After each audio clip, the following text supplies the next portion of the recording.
ia marita to sports tell no to le fo mi se fo mo ne vanga fifi fa firo ia tuli loa a fio mai fanua li mai Hong Kong ni hao ma lo fio ia ma lo sata pe foi a mo ia fa talo va sa mo ia le vo to foi mai ia fenga malanga ni foi tato po kala meli ni foi vai ngol tato sports no la su fitu le ne yo papelu ia fanga solo to foi tato po kala masa se kai me ko foi mai I vaenga foi o tulanga o le la tu nu wa pinga ma malama le ona fainga hataro fatu mo ni hao shi ya hataro fatu asiata ya me se foi fionga ya to le fo ya hataro fatu foi la fonga mai mo mai sa mo le tu la ta tu po kalami ya mane fo le ho ta tu foi le fo malanga le ya sa ta tu vai vasa vai vanu ya neu to ya kia ora aere mai ia aere mai te whare nei I ki tamaki makauro ia feo lolo a te whai atu la o fo I mai ngira a o fesiri mai la ka uka laku le roku me se for ko kire community ngi fo soli Peier ka kare ko le fo o levaringa o ngai o vanga au sali na sal o fakula ia eu ko fa fonga la I me argo I ngale nga fai le lai mo mi ele tu nu fo I leli ai ka kire yo pe mere rua vai aso mar toi fo I me rua ai nga mana I fritua mfano o le o mi nga ya o ngai ra ku o mo fai ngom nga fa Shaolin ma me ia o foi ao lo mo fai fa o Hong Kong foi fa Hong Kong yo le vai eu ka ko foi ka ko e ka ko pico senga foi ma Hong Kong vai eu mai mo me la ku por kala que ngai ko mo ka ko le mo que wa que ya ko sa wa ma fo nga fa Shaolin ya ka ko a de fatura o le ofo ka umua ore kai minga a mai ko inga longa ngai ko kongu ma ai ka ngi ma ai ku se pe ore me ko so me manga ngo mang fere ri de pao ka ka ai kai minga vola ka e lo foi e ko le fo le kai mi e fe ala mai mang fere e mal kai mi lo fia o foi ani ko le inga la mole manga si lantua wa le kamina nga le pe le lo ke ma wa mo nga e te wa fa manino jakata o fisili ba ka ka seta se fi fisili ko ya to le fo o a winga wanga kanga e le kamanga le wa nga o ka ko si sa mo fa pe mo si pe ai la mengar ko inga pe e ka ko fa pe ngi o nga winga nga me o le ase fa se mo kanga ko le ya fa pe o le master ya fa pe ese la logo mali de loco usa loco hoy le un fa pe ngi la ka pio pues le van a ir si dai le ai ero Hong Kong solo la me ka ko fai me le fai yo piao Arme ai fa me así ko ngo fo mo ngra ko e le ko New Zealand me e lo ku Hong Kong si fa mkala wala nga wa o e pinga la ko machala che lo no lo le ma ro ku fa ko la sa nga ma ya wa ka ku ya fa so ngam fo isa mo ka ku ka ya o ma fika ko lo wa ya masania nga ka ku sa mo ya na wala ia fo yo la mo ya fuima ya le ka ko me ka winga e fo la sa sa nga ya mo famela kala fam kala wa ma ka winga ko ve ko pe ko mo mo ma nga va e fo ngi me fo ele masangi nga fa ngi me ya lo mai fa ngi Hong Kong ya la fa pe po la ma nga va mlang ka usami usui ya lo yo ya esen ma nga yo long fa ma ngi or ma manna fo ilar ka kalo ka kale sa yo ya ma nga ko mai fo mo Umanga kalo era ko mai scramble eggs ma he ma le ko fole inga Tau le.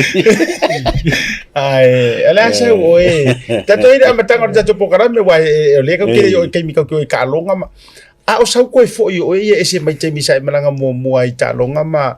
Ya le wa pe ko fo pe sau malanga tu le vai ira inga ma ta mai. Se wa ma nga yo ni malanga fa fe kai e pe ia fo an ka mo yo set.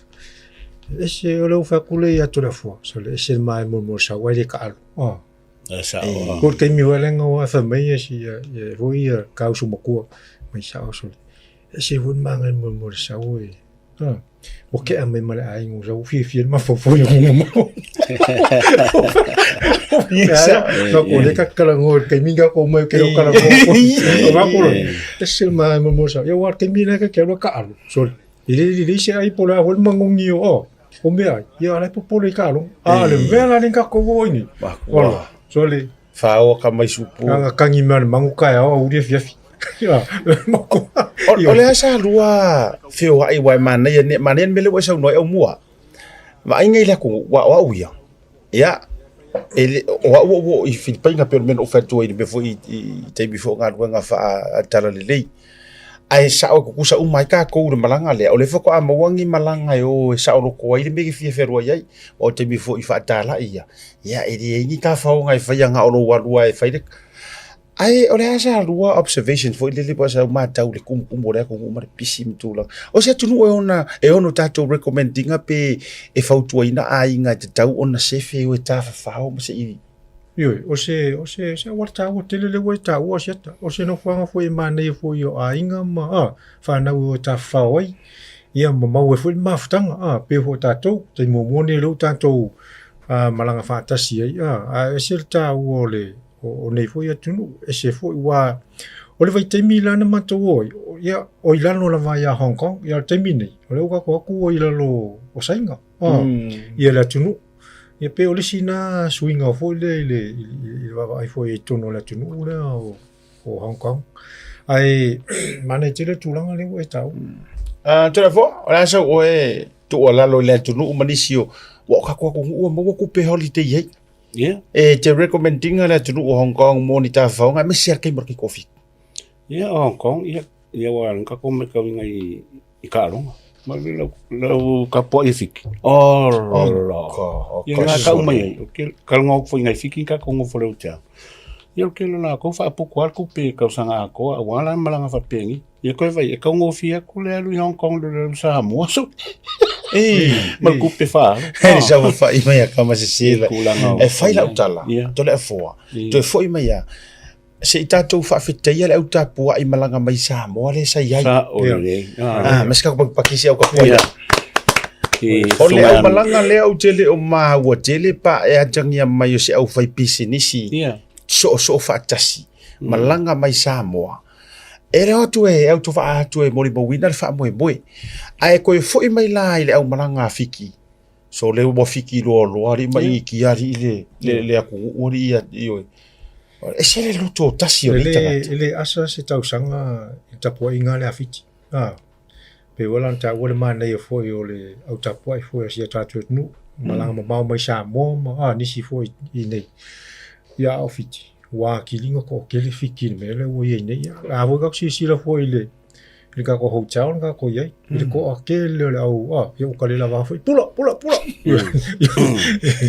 le ma ye so le awa pula fa so ako mai makakaya ka ko uri a mi sa oe vai sa la lo I la blava ma ka ko ma pula ai mana tuala te milen e fa so ai si ngari ile ko ngol frenga ina o introduce ai la ia ito la fo ai tu la fo le skai si o nga ia mai sa mo le la ile ka le matua po ele le iso le male o ko reunite o fingele o finginga mai sa mo le sam sama matua I longo fia awal manga ka ko malanga te ko kalango se ka kasi mo ko ile la se o sa me se sa mo me yang sa mo fa me ke mi la ka ka ko malanga e mo I anga mama fo fo ye kia o le mission we were on a mission ka ko fo ye ka ko filo ilo ka fa pengi yo ku me lu malo ko ma fa wa ka ko a mo la vongo le si ki kinga le si wa me nga ngai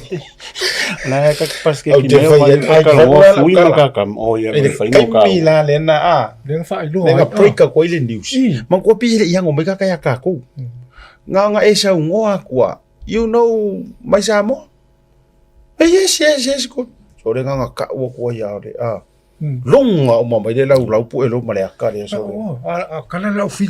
Oh, it's good to know. Yeah, Oh, no, no. yeah. Oh. Walangi It's good to know. Whakali ke ni sa ule su. Awangi ke o folo me ko su pa pia ale mo le maulune ya o i na whaia ka. E sa ule kala ka mamo ya mai sa mo. Wala me wo play mai. Wala me wo play mai. Take a photo. ale me a uia e anu alo lo ma fa de ke reaction Ciao. ke i foi ngar fa mai Kale la vai o ku ya o. ya la ta tu ma lo nga mai fa nga solo le tanto por kalame e re nei va ngore fi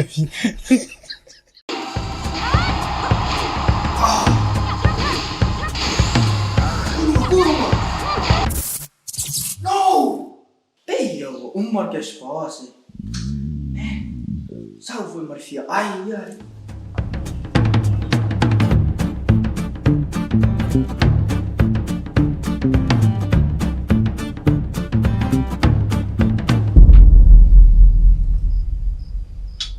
Ei, mas é minha. Ai, sim.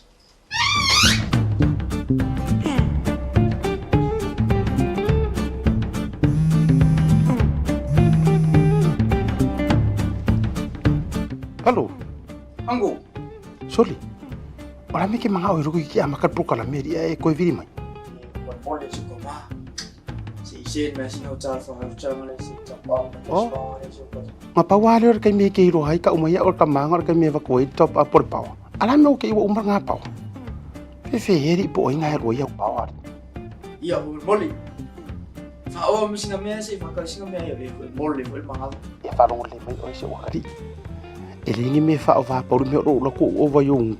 Iyo, ale la top up ko la ki ro fai mai or me fai online e va be ro fai. Le la ko pe ko munguli am kar po kalame.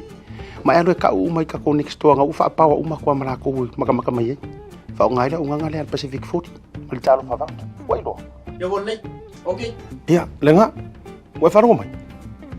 Iya, fa la ya la ngale la fai ku so maka mai show de fai la ko fa la u lo. Ia ma fa la ke le fai ngole unga ngal Pacific 40 mal la ku ka fa va. Cek. Tai ro. Le Pacific 40 iso se tafa o Samoa o whaafaingo fia i nei nisi o nanga e pei o whaataunga pili o ka o ngā ruenga manisi lava o loa mo Samoa asiasi nei loa le lato website mo whaonga ina ai le taha lofa voucher.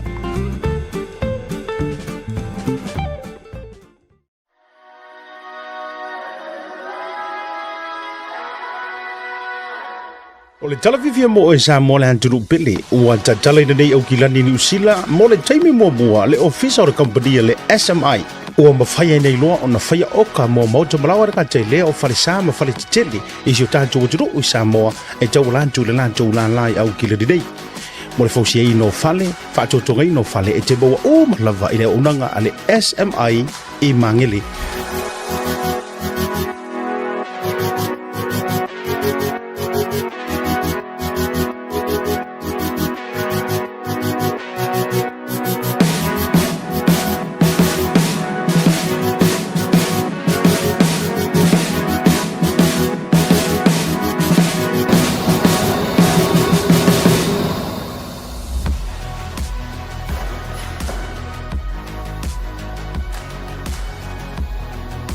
Pe te asesia tu ila la tu si o le faso le fitu Rainy Drive e Mangele pe fa so ta ile fionga ia Mayava Leslie Wolf.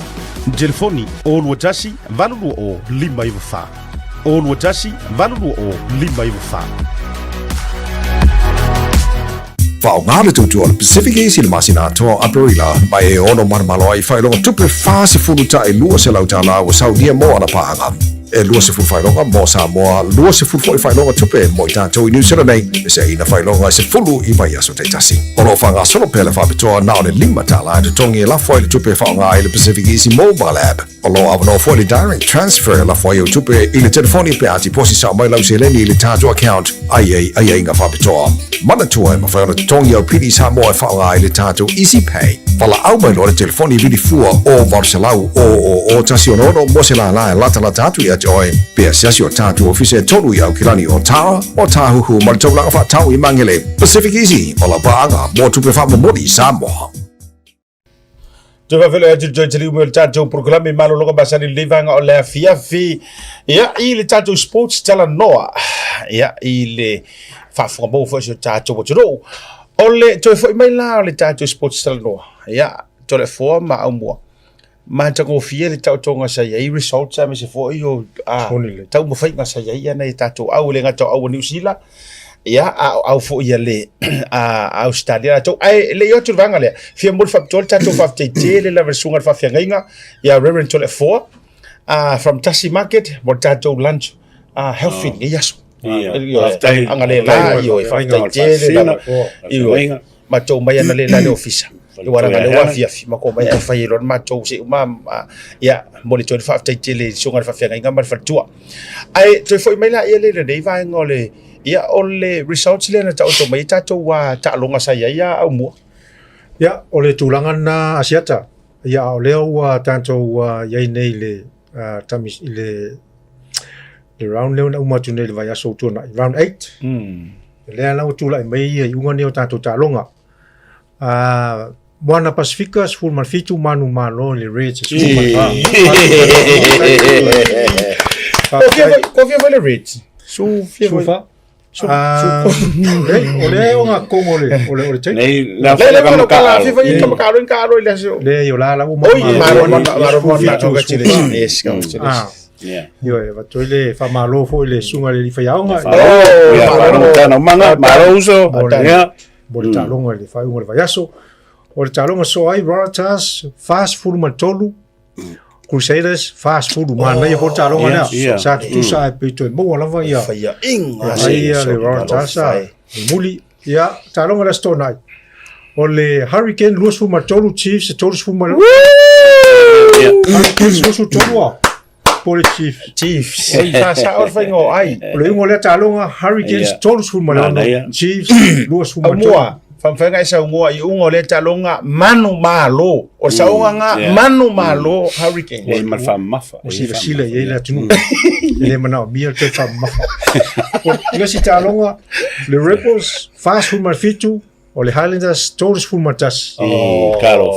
O yunga na talonga tato super summa super rugby o le fai un vaso tu right ne. Au mua, o le se fatulanga ngau ta mai ai le ranking le nei taimi ia au hai fo se au o manu malo i lunga o ta ia ai o ha mai se tatu mona. Ia o le tulanga le tula mai tatu moanga fatulanga ino le o au o lo tulanga valu. Ia le Pasifika. Mana ia. Ai o tulanga mua le Hurricanes? Ia. Le mga Ike kau aire kau ngore ai wole laure dis. Tulanga lua o le Blues, tulanga tolu o le Brumbies, tulanga fa le Rebels, o le Chiefs le tulanga lima, tulanga ono le Reds, pula Drua Fiji, ya o le lona fitu, Moana Pasifika lona valu, New South Wales, Waratahs e lona iwa, Highlanders e fulu, lona sutasi Crusaders ma le Western Force les fumalua. Ya malo. Malo fa te yo mua ile ungo na ta oto mai tatou ta longa a tatou te ia tu le unga ta oto mai le likila toia. O lo tuva vai tu o le so for le nei ta longa ya le so nei ya mo. Ya. O lo tuva vai tu o le tu langa le fa tu langa mai ai. O le faturanga ina le waiai o le tamisanga lo naiva. O le so farai le o ta alo le trua ma le Hurricanes. Ia e fai avange le trua. O lo te vai atu talonga le fai le loia matou Wellington ne. Nanga le fa ta aro fitu. Le fiafi wai le inka aro po fai o i trua ai o fiti. Ia. O le si talonga so ai o le Reds ma le Highlanders. O le Astonai o le Blues ma le Brumbies. Force ma le Crusaders e o talonga na le Astona malo whaatai. O le talonga mana ia la leu te joy home games le Blues. ma le Brumbies. O le pai le moana le vai aso le nei. I le whatau toka mai ai. Lono winga la. Ia, o le a tumu fo ila lunga o kilangi ia le au pepe ma la to au supporters ma le uri o le Blues. Ia, talonga mana ia, ma le talonga ma le Brumbies. Le i o tu tatou le tūlanga o le liki. Manga ia i o le unga ta o to mai talonga le moana Pasifika. Ma le tua foi tole afua. O te ma le tua sa unanga whalongo to whalongo por sunga le head coach o le moana Pasifika ia ma au mua. Ila so mua le tatou whiroa ie. Na ia sa unua. Ina ofisiri au mua. O lea se singi ka au kua ngi ka usanga mas wha moenga. Aore kari ngau mai. I ri wha moe ia siampingi. Ai wha moe ia kele ako ngi mangu malo. Na i lo tau sanga o tua na iatu. Lela uka kuwa ai. O la lai on take ra la kamaro. Wala ngale o fiu o koru po fa ka ko. Tolu manu malo mo Pasifika. Me foi le mo le fa malo mo le fa tele ia lo fu tam fa no e ser banga yor ka mai karpe Iyo manda ia so ngai miti tono malai. O le o to vai to talo tambalo miracle. Yeah. Le mana ia o talo miracle. Mana foi to tau fai me during sabia. Ai ka ko kire yo ese la vola o fa fisilia ni va ngola fiafi. Fa makaka ko ki ono va ia le tau sanga tato manusa mo ai ngo mo ese va ngo during sabia. What are your guys' thoughts? Yeah. E mo umava ngo tangata ai fuai kanga kai malanga ia fifilinga ia malanga ia foi kamu fai malanga nga me wasos kanga kai peo o kala volin sa ngo e fa ya nga ya falongo e ta ke so e fa pe ia chivi ia si ia kuma lo mo na nito pe fela ia loka kala ngo via sa via ia nga vo yo lo fa ya nga lo ngi ya ma se la fifilinga wa ia le ko vo ia fa ia ia lang po kalame po fair pool of players ki kilo ia in family fin wala ngala wo entitled lo entitled talo mo Samoa eligible ia io eligible talo mo Samoa la so fi ngala ia e taua tele tulanga le wa e fasilingia asiata ia una tau ia e ei lava lo ia e se foi lo ia la ngona le ele fa pe fo le o se tulanga fo ngale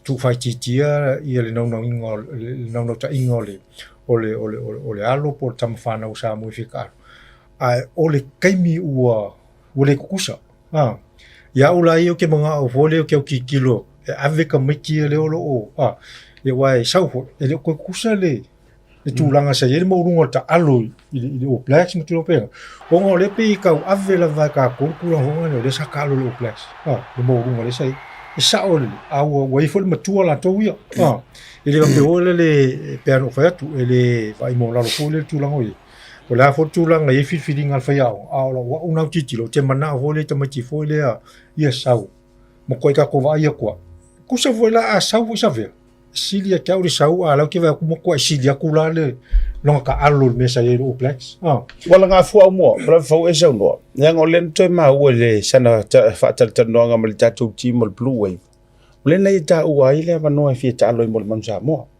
pe a filia ma fia na ia le ai aku fo ia il tu long ol ta long ale fa nga solo te mine he's probably really on form voilele one of the best level nga squad was so on ya ta long squad sunga ya ai u harula lo ma fo fo la nga fa tu pu mana tu le va nga le sa no au mo or kanga ko su ya lo ma fo le mele o players o maku or kamba voile o mai ko hupalen ka ko vai Hong Kong oi nana to su ya to lo ma fo ele ai la wa fuar kai mo mai ko hupa ke lo mo ko ya savea e taimi fa kasi ma Richie Makoa ma ila to umalo ale uma tua to fo ya ko ka alo ile sevens which is ko kiki impossible isesio se veterans or ka alo sulima nga ko sa ko apile ile speed or sevens ai o winga la te tala fo ile afa pe fo ila ma faile recommitment se le sa no au mo a fa fo ila or ka minga ela ko em kwasi ikiero wala so fina ngalo to fo sa le lo ke ma o me la sa ngo mai au mo i wa pe ka ngolo fo le prime primal kangaka. When you primal ke minga o kongo ai lunga levo nga ke va ye. Ele se me ko ka fio mingo. Ia pela o le o pe o pasi ia sa vea male ke minga. Pe o lo ia le ka ko va ye. Lo ia e a fu la performance ke pe me nga me sai ka mal selectional coach. Wa fa ia fa pe ele ia se second five e pera ku o la pro mai lava week in week out esa vea o ia lava le ngai. So why not? O mela nga al fengo selection la foi e ka o mea ia la performance. So o le se vela nga me e lungo foi la coach.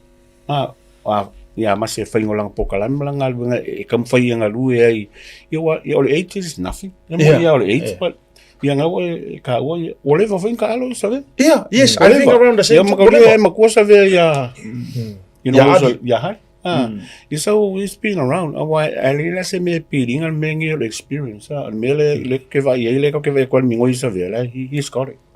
So ka wala mel ko o ko ku dei foi le ko ku singa fo la mo la ya le mel nga isa ve ki lo la va is be a great second five more manu pe fa pe se fa mo mas. Ma lo fa ya ono le jato chai bi. Tora fofa bole fenga turango ta oto mai tato wa yungo ta longo le NRL fa mo le la. Yo tato o liki nga ye version ke ngai la stofi sa ka alo ya ngamang malo le Roosters Knights ma ngai fu ni ka ro. Yang o mai le sfrel nga sa malo le Storm, Melbourne Storm and Bulldogs. Eskulo sofa. Ya le si ka alo nga ma ngai ale. Nga look forward mai ye ka nga ka alo nga le Broncos mal Dolphins o kulanga au vo mai ngai ipis me au mai fonga.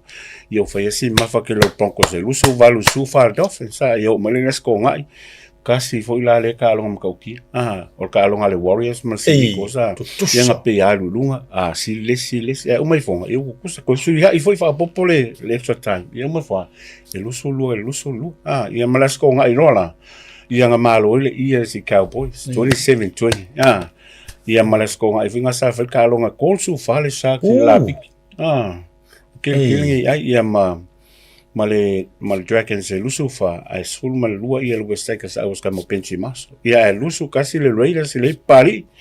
Ia luas full Titans ia ala pai ia la un alpen fa. Malo o le mai tawa du le fa tula kanga tora fo. Ia le ala vai sil le Sharks ia so ko le Melbourne Storm, le Raiders, o Cowboys, lo lima le Dolphins, o le Panthers, Fitul Warriors, ai valu se Eagles, iva ia le Roosters fa solo me la le Broncos e fulu. Ia su tasi West Tigers full lua, Dragons full tolu, Knights full fa, Bulldogs full lima, Titans full one. Ia mala piki e full fit. Ya, oleh jauh vai ono le lava jauh cili amatanga. Ai mana ia tu lango to mai sia tatou au Warriors. Tasi lava sia au New Zealand. Lai le tu fi lai lona fitu ia oleh lava tatou cili amatanga. Kong lava feeling on. Ma lo foi le amatanga nei tournament. Oleh cili lava leva no e fai una comeback wala tata vai tunga. O au ia kele nga leading le tournament le lalo. Le lalo ai le imone va no e lunga. Ya ai atono le. Tata marano nga foi mai. Oleh afia Samoa i le tatou wa tournament el Pacific le fai Samoa manisi o tatou updates.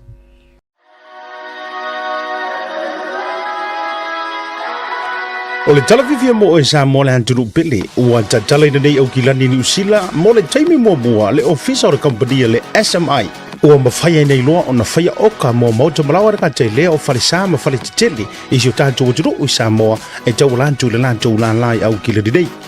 Mo le fausia i no fale, whaatotonga i no fale e te maua o malava i le unanga ale SMI i mangele. Telefoni o lua tasi, valulu o 5 wha. Pe te asesi atu i le natu tuatusi o le faso mre fitu Rainy Drive i mangele. Pe whaafisota i le fionga i a Mayava Leslie Wolf.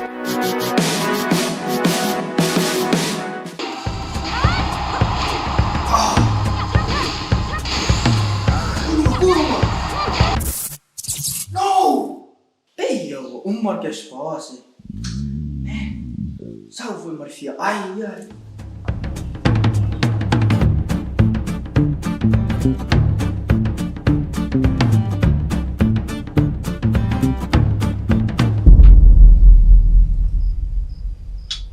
Ei, mas é minha. Ai, sim.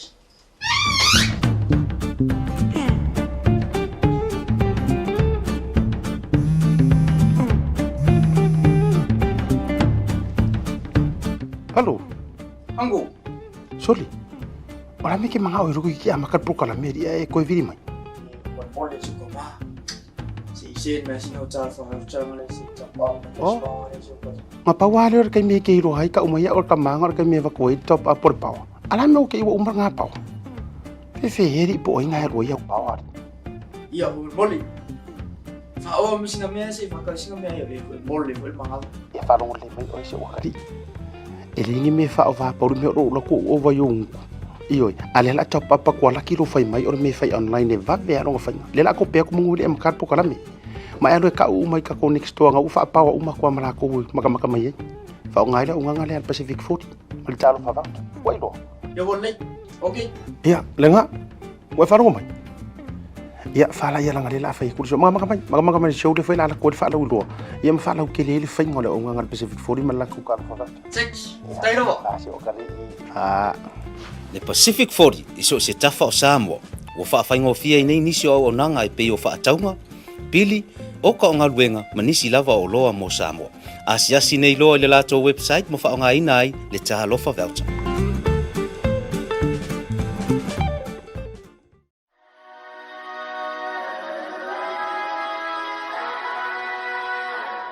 O le talawhivia mo e sa mo le hanturu pele ua tatala ina nei au kilani ni usila mo le taimi mo mua le ofisa o le company le SMI ua mawhaia nei loa o na whaia oka mo mauta malawa ka te lea o whalisa ma whale titele i si o tātou aturu i Samoa e tau lantu le lantu lanlai au kilani nei.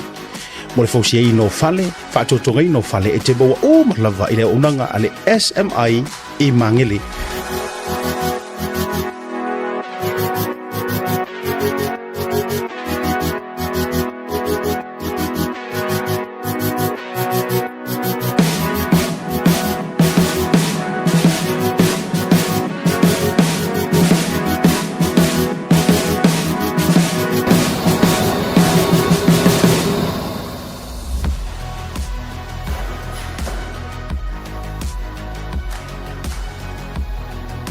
Pe te asesi atu ila la tutu atu si o le faso le fitu Rainy Drive e Mangele.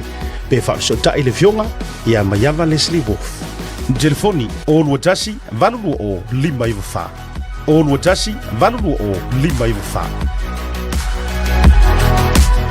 Whaonga le tutu o le Pacific Easy le masina atoa Aperila mai e ono marmaloa i whailonga tupe whaase furuta e lua se lautala o Saudia mo ana paanga. E lua se fulu whailonga mo Samoa, lua se fulu whailonga tupe mo i tātou i New Zealand nei, e se ina whailonga se fulu i mai aso te tasi. Ono whanga solo pele whapitoa nao le lima tala e tongi e lafo i le tupe whaonga i le Pacific Easy Mobile App. Ono avano fo le direct transfer lafo i o tupe i le telefoni pe ati posi sa mai lau se leni i le tātou account ai inga whapitoa. Mana tua e mawhaona tongi au pili Samoa e whaonga i le tātou Easy Pay. Wala au mai lo le telefoni vili fua o Varselau o tasi ono mo se la e lata atu i oi pe asiasi o tātou ofise tolu i au kilani o tawa o tāhuhu ma le taulanga whaatau i Mangele. Pacific Easy o la baanga mo tupe whamamodi Samoa.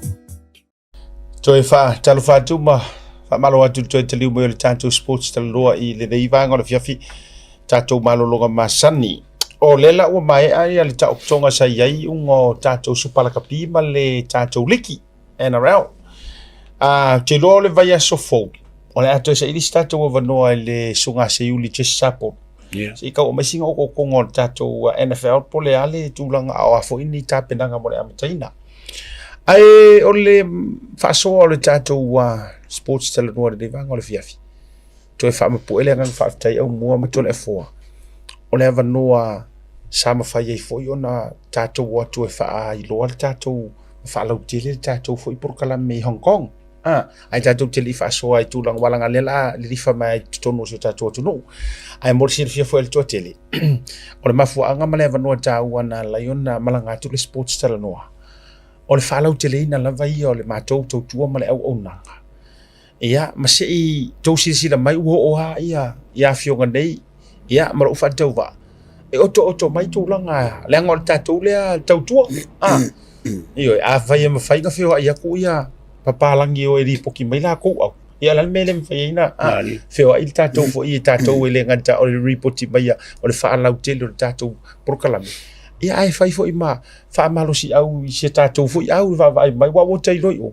fia le fionga le ya sunga fia Yeah. iyo I saw that ai mesir ko sa fa ile to sa se to wa ta wilo ma fu wa fo ngale wa proud ar kama matulanga e se velo ngon iyo ai o se vai ka mana ya fo ile mo urwa mo Moni lei me tia asiata tim sala fo yo se fo ya langona fo ma se tulanga fo sa ye ne sang fi ma fo mo ya ngai no ta to fe lo ma ya me se fo ta o fo me fa pe nei fo le o le ye se o nanga ya o no ya tala mai fo ma fa manino fo ya wai e se ta to o ti mal mata le fo ta to o tu ta to ma fu to fo ya te le lava sia ngā luenga mtulanga whapena. Ia e pei fo se whalo telefone le uso ia mulianga ma le lato fo au malang. I le vai mai ono o iei sia onanga fo le mwhai ona whaai loa fo ia tūlanga o lo iei le malanga atu al tato taito fitu. Ia misi fo i o alo mwhana uro whapena on tau tu al taito fitu malmon samo. Lola. Awa isi madi ngo lo ko vai o di tato malang. O ke ro vai le lisi o media fo ngai. Ola ye male ngor Samoa News. Ai fer ro America. E foi aka mai. Iyo. Ya ai wa mana ye le tato au wai o kava ia tulanga fo ile o tato fo o Samoa. Ya wa auto va atu media fiki. Atu no mo le rang ese mata ko fi fo le. Ole muli tato wa fere ile fitu. Ai se ka ko mai le talonga le tournament le fai Samoa. Ole World Rugby Pacific Challenge Cup. Leo lo fa nga solo sa amata mai verso de DNA ile unga mai o talonga sai ai o lea e la walunga mai la wa vai tu ya fiti o le wa mai o le ro talonga le sa tala le va fiti ma tonga manuma lo fiti rusu mai verso mar fitu ona so ai lo le tato talonga mai ya pani talonga le mai ya pani fa se furu valu ya pani le tato lima no mata o talonga le ta ora mai nei nisio live le au mai Samoa e se afu vai nga se o mata to mai ai o le aso ruru tenei le la ni to fai ai le round 2 o tamir sanga le la sa ta aloi ia Samoa mitonga o le ngol talonga manu malo la ta to manu ma i ya tonga lima suma le ono le suma fitua ale au tonga Pada tua fo talonga ne ele o le mangu la po por bangkeli o le tatou taba foi le te lo manuma po la lo mai tatou o tele ia ai mana ia le talonga le va ia pani ma fiti na mama o sa wa ia pangi la mukanga ai to tuli me la fiti ia ele manuia la fasu ma lima le fasu ma le tolu o le la lo loma ia fai ungo le so o yo le round le ia il fai ungo le va ia so nei ai e ma fuanga o fisidi so do fina ngalo ile taimile nei ile tau tonga mo tatu talonga wa le laka ku ka alongi makonga le na fe ina ya fiti le fu ko fe inga konga ya pang se fa tu lo tala le o le muli talonga tonga me pang le fe inga ya kalonga konga fiki o le development le uti tau fia tulia le nga tasile mata upu e mua lua faso ai makakala yo rufingalo ia ai tau te vai tu ala mo i Miami i kupu mo kulang fa penga fa matana fa pia ele le faso longo le development ma bautu ka veer upu mautu ko vese me upu le ai matu ele upu le ana mautu le faso longo le development ma fa ingo va ngai tonu se tatu tu e ke le ngi suingo au kam so talonga so fa fai ia o le ka ko fa so ngai kamisanga la fe Samoa ia le voka kalngo ia im ka ko va ve kriso sa ia ka kalonga ma al manu mama ma ia pangi ia fa ia si mau ma kelo ai ia pang ia le vola e va ka ko ala no ka ko ka kalngo fo i ka ko ngila ka pi ma la ko lo fa ngai ngam fa ku lang in development pa fa development ia ve fungia va ngoi mo ko fa ka ke i fa ia nga ia mailo ia potu le sa ia mala ko management ku sai fo ia mala kam ka ia e pe o me uma po le ala va ia e mesa ia le au mal fa ia nga i resource ka longa lunga mala ia le na fa su valu lima ia pang ia o nga ola ka ko va ia Yo ka ko le ho single competition samo. Ia eli e makangi me e ka wan ka penga ia ka ko au ia ma. Ke lo volan ka penga ia mawalunga ko ka penga nga wa ka ko le kali. Le kali me le wa ko isi ai ele fu ka ko ele saule mo fola walu male. Ale me ala ngofo ka ko mo fa. Ia ko nga me nga ngai fu ma ko kai kausanga so as fu kausanga ele malo se au mo sa mo le pepa. Nga me fa penga e motivate ka me ki ma kam fa but e ko fo ia resource ai ale lanka ko malo e no ya ka ko malo lo ya ko ia nga ka u fiorolo ia kulanga o malo nga ia ma mga kama kai fo ia ka kilo ia o lo kele mga o mia ia kulanga o ngi me ka fa le wala ka lo le mfiki wa ka ko mfiki la ka lo kulua mal kuko malo fa tai la so vira ngalo ya o sa u mata sia te ta lo le ta to ma ya pan o mo le ta lo mata te le te singa lo nga tau fai o le la ta wana fisili ngia pe o ta te lo fo yo fai ao te le vosi la to nga lo fai o ila fo ila to lo fai ao a le fisili na le o ila to le lo nga lo lue ile fai ngo le tivalo o ina to yo lo nga lo lue ale fo i mo tala o le leia te tongi o la tau ni. Ai leo o le leia performance a tatou au. O tūranga la leo te tau taranoi. Kua iau wa ai lei ele o koe ngā condition e ka komiki. Ia, ele ngā taina. Whai o tino la hiki la o iapangi. Ele i fo iapangi la ko pue. Pue iapangi la vea ko kama ave kua.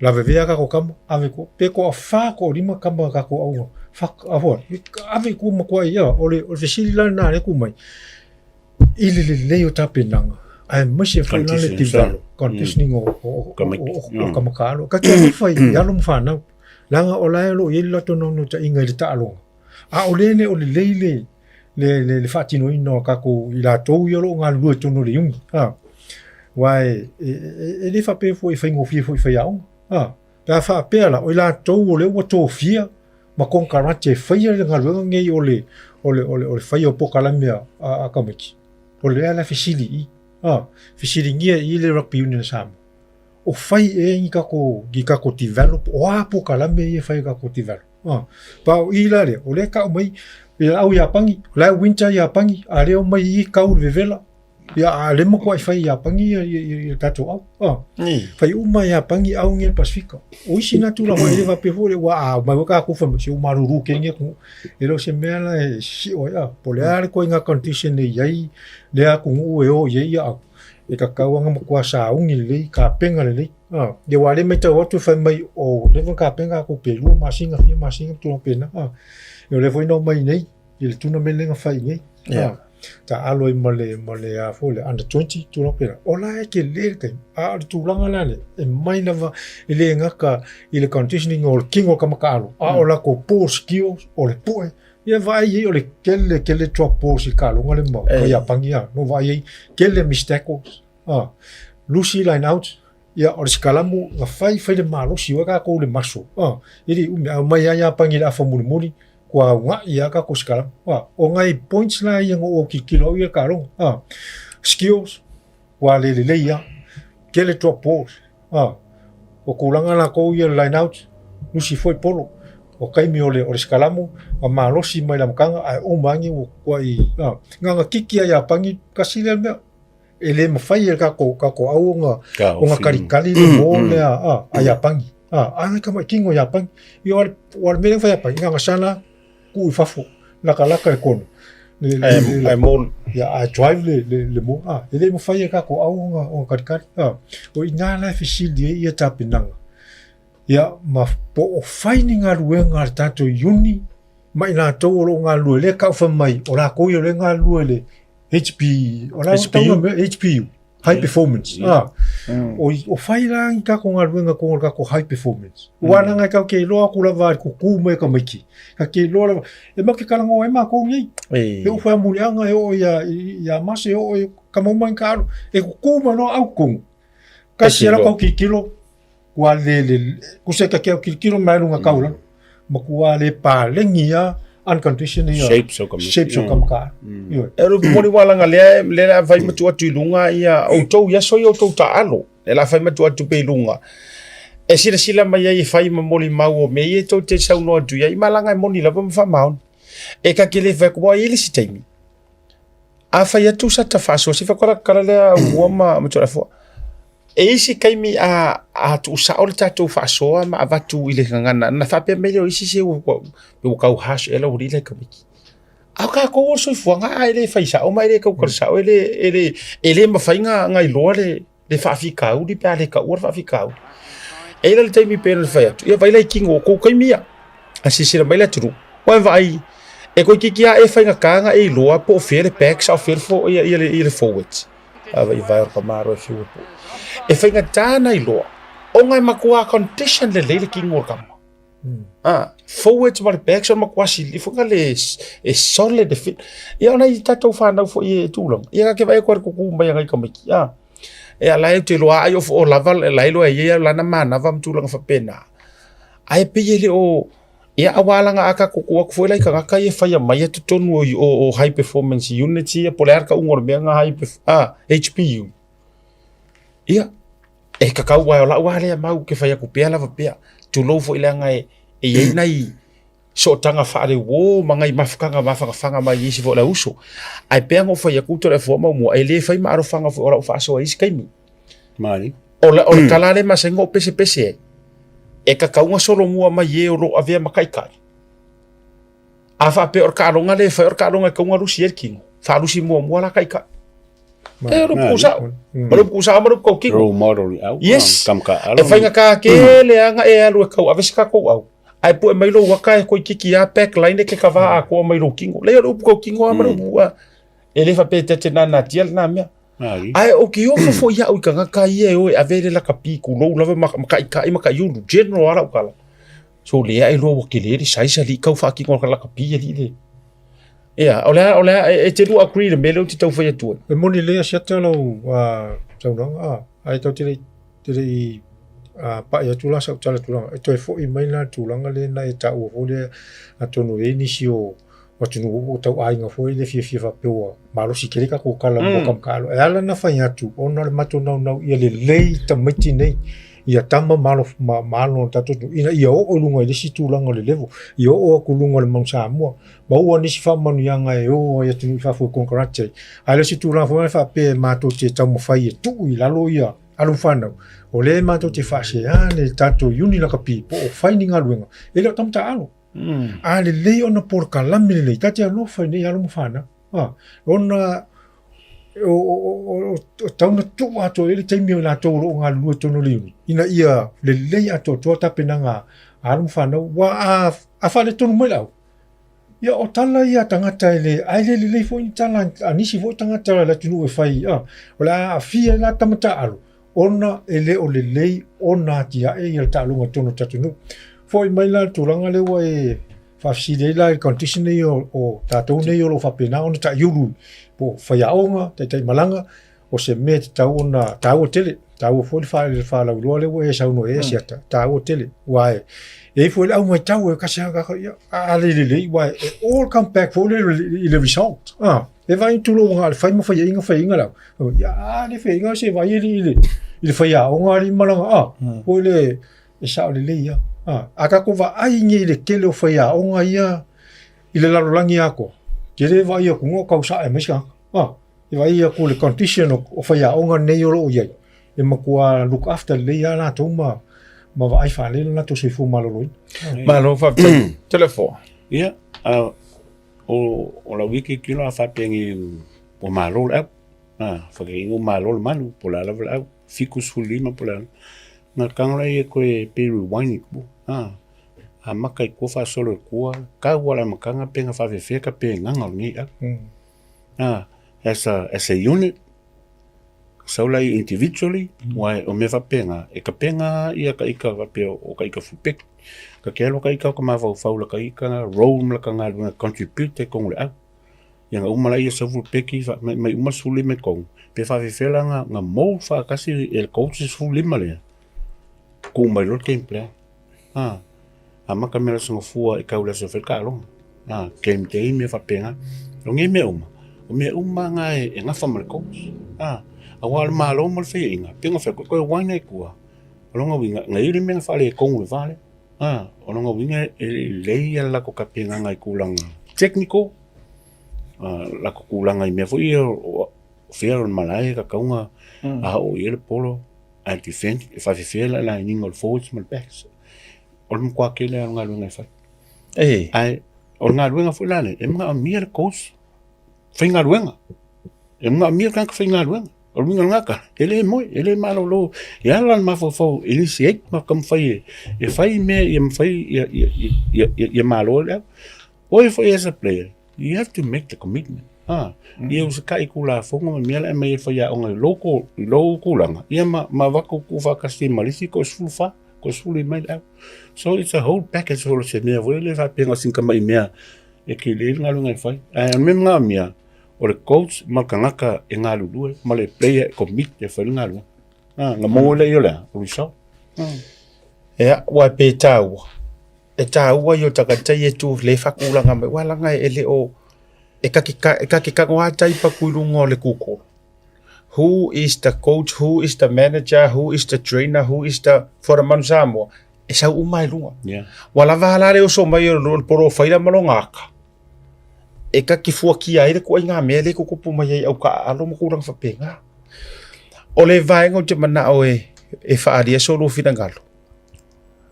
A fua ko I results mata penanga na tato au ye fana nau mai ai ko Kongo Samoa. Mele ka o local players. Famaka is it strong enough be good enough. Ela ko ki carryinga mang Samoa be e mo o mia ka ko players mai fafu. Ka mafanga wala ko. O lo o karango ako. Both 15 and 7s. Le foi na lo si la to le struggle le 7s la to lo le na fa ali la versionga ya bulia tele por fe yaunga e afo o players mo kwa fa ka wa ile fa pe se me foi le morsi la fifa ku e fa mangingon melia e le fa pe a le anga mai lo le fiku fa pe le ka ngo me muli anga ku lo fa yaunga se ya ku se si mai sa mo o le fa to ta manino foi le ai ale ave alo wingo le lisi le approve mail IRP ele 7s ele ma fainga songa vatua force si foi le lai por la vai ku lai shine mai tournament lai vai sa mo ele fain tu pun mel na pa to lo foi mai suru fina ngalo to lunga to fa so e ele upo masangia ifa pe piki ma ka mai kilokos ai afua tu nai results pe to finga fel ma manisio o la vala le loko se la te tau aveina le fu ai tu langa o ta alonga fa profesa ele se furu lima ya ame se fota tu service fa mata wole ono to tilo le fa pa le ngile ni nai players mai sa bola mai fafo e tu fatasi ola so lu vidanga lo o mo ya ole tu langa le fa si le ya ta una to ya ele tile awaya o tu langa le ele va pe fo le e ta to te le fa ga ina le malo si o lo fa no isa mo e ia te mi fo so la tele tatu ta o fo dunga pokala o sa mona mo fo ina le mele o le mai fantasio o tama ia fa fo ma o sa mo le la manui ai le sa o tatu mon sa mo a le fo la o ia se o me ai a o le ko ngole yu o a fo ngale ai me le anga mo o tangata ile I alu se afu ile I koko le kingo ile I ko ile ngau po ngaivi ai ku fa kala ia ia fainga la kapia sam le inka kala fa pe o le fa pe fole o locos play ne ai awo ya o le fesili le ako ako manga o local players ele o ia I tunga luenga o faia e develop ka mai kinga ele ai maselu manga e fai o ta misanga o fulu lima ele ai ele o lungo se levo wala tasawa amsalo aka alu ni ka ko au fai tu malo yo province mo fe 15 ni yo e lope ya kailo ye ni ke u fa ni pe ke u ka alu foi mangi awo ke nge fa ku malo ke nge le lope malo e ke nge fa ku malo ni matua mau tau tia le level ya o tu langa lo fa koi au aku ke fa ka kalanga langa ile yafu ile ikae lo maka ro ikae o ponga ivi i turanga ia ala mato tano atu langa inga ia lunga le au la koe fa fo ila o tunu marka po inga ku pena fa tu asiata o kile karianga e tau anga ka kilo ile fa onga o players ia wa o te msalo me fo le wa lenga mumusula ia la uri ia e fa onga ka miki ku fa fo onga o ka miki ngai e speak out wa mena ina ko yo ngalo fa kwa oso fai awe ko kalimai yo ngal fai ya yo kama ia pe fo le ka ke ro fo ia ngai ka kai kongole lo nga lu kongole ya awa lavange e pisa ngalo e kalimai lo ya kipi oi ale tulanga na asiata ile kalia ya ele o ia se anga i lumo ka ko la kapi ka ko local players e ka kaula va on ka ko kilkilo o le famoni anga lo so longa li faris fina nga lo tole fo o le awol tato ante 21 le ngo mai ni ia le fili ngai ka biki pe to fitu e pe to fitu le wo bawe e train ngai le bona pacifica e develop ai more por la langi le fanga solo nei ya skokilang o le winga lo tal o le pinger nga lo so le wo mai lo agree lo mafaya o ngai no mai ya ma ilo ma tuilangi Alexander tuilangi ma mase wa mase le sa faya o lo mai ku lo la sia ma ko lima ngai developing so o le pingela nga ele se lo so nga mo awala nga anga fa pe o lai up le level e ko ave ka maki sa mo ala nga lai ma o sir fa ngot development sa mo ala nga ole uso eva noi nei develop ai ngai ka maki ole fo imela tulanga le asiata le na tupoila le mene ila to ilo tono po le lo fa ia fa unga le fa le kongu lo ia fa un kipilo male fa ia ole fesili o fa isenga luenga ole development maka kopi HPU le yene ole fesili ole a kipil fa ia unga ele fa ia ai lo kipi ka kala fenga luenga le lo fa ia le mele ole developing ia to fa fonga le mai le la ko anga I fa ia o ko fo ia o le ko ke mai fa ia ai nga le fa ia me ko mai fa ia ai ko fa ko ki fa ia tu sola o la ko fo ia le mai fa ia ko ala ko fo ia le ko vese al fi silila la ko vese fa ia o la le fa ia de nga la to ia lo nga lu ai le vese la ko la ai suingi se ko fa le tiver ma ne ia ja wa tala fo e se va ga te fia ia ma ia fa on longo fo le im ka buka ku fa so ia kai pe a meu e fo ia le uni le kapi o pe ola ko le pori e mai la ko ia kai pe mo pisisi me pega ia le plan ka fa ka ki mo se me le fa e ki kilo uma ile I vai nga uma ile lei me fale kongu ia o a fo ingi fa fikau le ke wo mai fa fenga fo ia o me manga e kaunga nga fakal ngoinga ele faia fa ke inga le kai pe o me ele kango le sa ngo me le so ya so ke inga me fa fengo fia competition na local I Samoa I kala ilanga mako maka I kala o provincial kwa I very low the standard so ia afa pela fa ia fongo le board malingi la pia fa pia e piki peka me ki loko se e fa il mang Samoa pola la kulanga me ale wo vai ku kulanga stele e lo I makauli fio kan kali kongol pol nga la ko fa kong ai fa mo kan ka ye o e fenga lenga ia fa pela o kong le va ko ia o kan ka fa ki ngol me ele o le foi fai e fo ia na e ali me lungal mala I ka me ki le fa ki ngo o le pa o fa ia onga maka me ia nga pa u la yo sa mala pa u lo fa ia onga mai ka me ia ese fea ia fa ke inga ia o lo rest in peace ia la fiona ia Seiuli bo le kamari kasi ale pa nga makosisi kasi ale pa mamia ale faingo nga sisi inga mamia ia nga mako ko makchampi mako I fa fo mal le condition ia lo ile chimmi o sa mo fa itival la me ole ale va ia kingo ko makime o inga la fisilinga kele mele fa ya kwala fam kalanga e mga amia kan ka fai ngaluenga kanga kai komik te fai ngaluenga awo ki kilo polale me la me mo mai me ki kilo mo mo me nga se tu le work e la kwal me ngai ko fai ia nga luenga o me finga motivate ka meki e fai ngi i kolengi o ngala vai ko lai mo o e me a ke lila o ngala e ku fakas e mo me sa te lunga mala alo ku nga me venga ke lo ka kala me fai alo so vali el fai me ai fai competition ko e foi ai fa le kalapu fa le provincial ia ngala e pia la mai ele le o ko me le ka me ka le fila team e filinga ka ko mang samo e la au ia manuma ia fai la kunga results e lima son mon kupu lima me fa pe fia la o e mafakia la makamaka fisili lo mala kungu what's going on o e ngi o me o leko after ya tole for ele feedbacks no wa ye tu ai por version de nei na o mai lunga nei tatu tangata e mo tai nei po kalame ma na ye le fa mai le feedbacks le a si le joy lunga fa Britania what is the meaning of this pathway and how many local players are selected in the Manu Samoa or how many afata umaya tatu fo ile mai mo mai take the time and read yang ai constructive au pole fu ya ila tofu ya o sai fo male fali ia ka maka ke le ngala nga sa wele lo vale o sai ka ko ai toi famna to fo ina inisi o tato wo ma pa nga mai al sports tala no mai mo ta ile man samo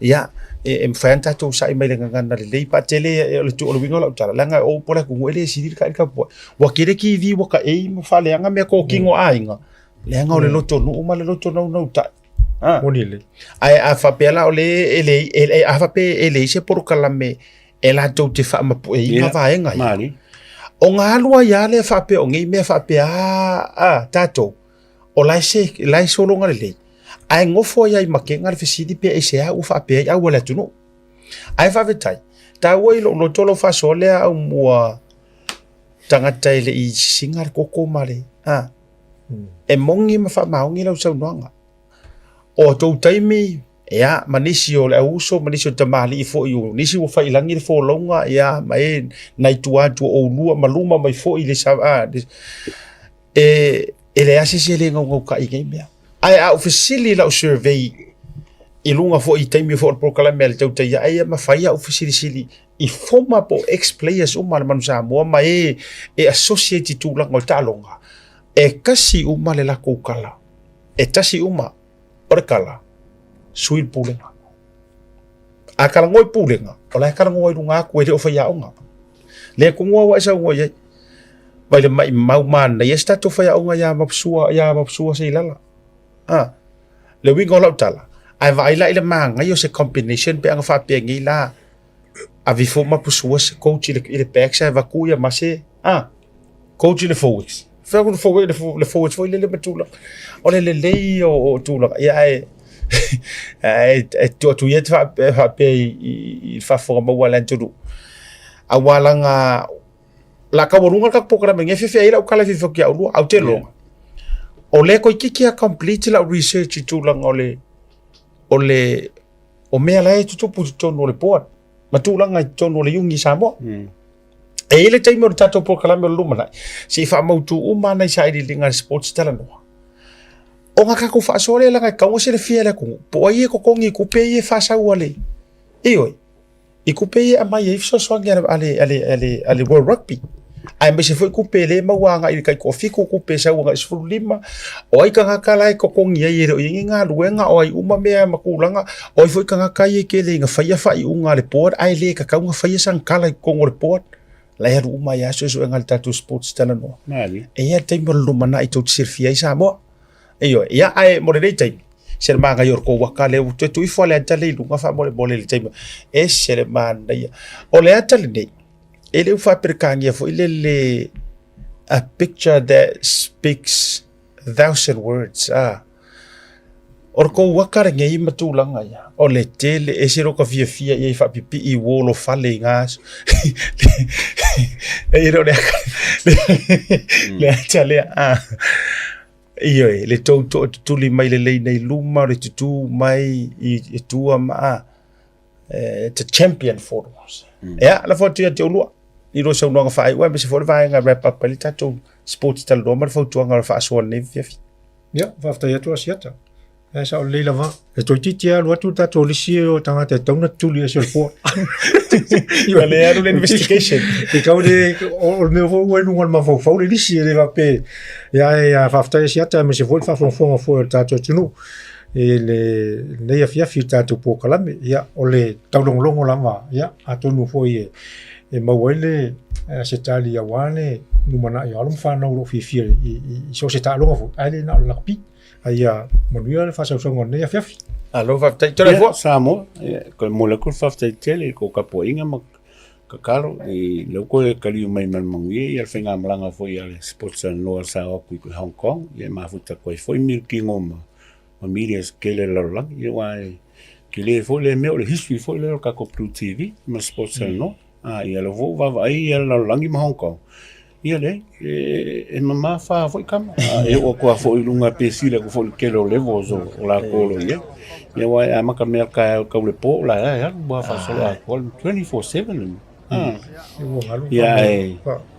ia le kulanga nga sa mo fa fe tele ko ka po inga i lo wa ko fe man mangi kele fo ia ai ma me nga ma ko mo mai wa fo ko e fo wa kili fo ko ka po ia ma ko o nga ia inge fo po kala me lava masangi ia wa fo ia kulanga ko fa fo ma ia le o le nga ia ma ko ngi ma seta ma mo ma po kala me ia le va ko la ka ko ngi la pi ma la ko o me ka wa ia mo ngi fa i nga mangi ai me se fo ia mangi along fa na sa mo i mo lu ma ia ve ia la ka pi me mo wai mo ke mingi ia ole o career le ia ai fa tele mo le mai mo ia ole wo ngalo sta tu so ya le opepe tara fa tele le Ai nga sau. Masau ba Hong Kong? oi ole ani sa ko kulang oi kamanga Fa ora Hong Kong ia la wa ngai fa lu te la kalo fa ai yo monin fa mauni fa tele ole si a ta won ta to por kala me ma fa fo ma wala tru we walk the talk ona le wingo le tala a fa si isa ka ko fo ku le o le fo ama ka ko sa va di ka ki oe e li poki mai ia ta longa le agua bi se fo e tu la fa pen ia ma ta to wo se i fa i lo fo bo to mai le mar lo telo le tru oi ali fa uma to fa mole bongalo ia le venka ko felo ai male uso ia Mike Mika ei to ta pa sunga mai mika man sa mo kam kwai fo le so fa masino ta ia sa fa masi ngoa ia kulanga discipline mi kamanga le ai se me ko kat ma be nga ai so le kamaro wala ko fo mamui anga ia kam kwai uma le so pa lenga ia so dia fa kai le lo fo le tu ka fia ku fo ile le fa kam ka alo lu mo ka malo lo fa masi ngo ngi si ke le ka ma le tu da le kam ka ko fa nga tu fa e lo kwal kanga ese le le amigo se to vai to le tele o fusinga le o kalinga ia nga fusi mai ngai o ai se kanga kere nga fa ia ne vola o me ke mingi o le o fa masingo ia le uso o la nga sa le fusinga kalinga anga ole mo wala ia nga uma ke lo wa sengi o la lu fa piel ma me mon kalinga ma sa u po vai fa ngole sa Arma me ia nga sau ai sai il tape fo le ti al kama fa mo pusa mo fo ia la fo fa but anyway ia le tu mo fo la vango i Hong Kong fo lo i male uso ya Mike ia malia ia fo fanga fo yo o neva ia so samo ia tamarungan por kala me ale sports sanoa ele neva nga ole fiafi ia o ko fo mai ia o kilangi